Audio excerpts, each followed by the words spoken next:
čišćenje zdravstvene hale. Ovdje gdje je očišćen od đubreta kršoloma.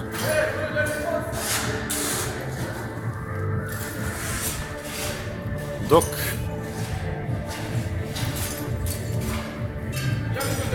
evo ga, dok gornji deo,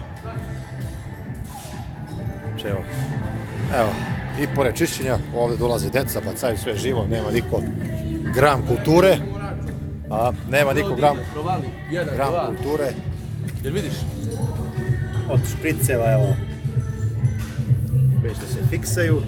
Dva komada, tu imaš me.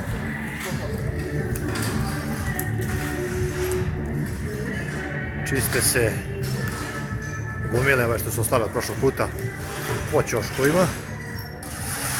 I evo problem sa vodom, jer gore svud redom dokišnjava, ali dobro. Eto malo da bude realnosti kobajagi. Ovaj kršilom treba da se izbaci na ovu gomilu tamo. I još malo pa gotovo. Također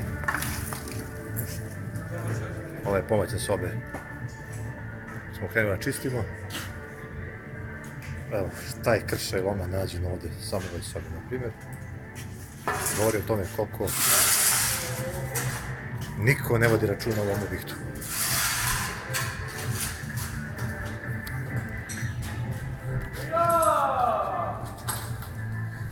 Evo ga, mali preuzeo dužnost šoferdžije. To, skupite, nemoj, skupite, tako, to.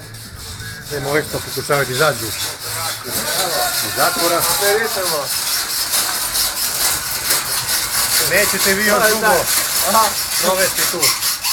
Ne bi ga stanju. Poznaj!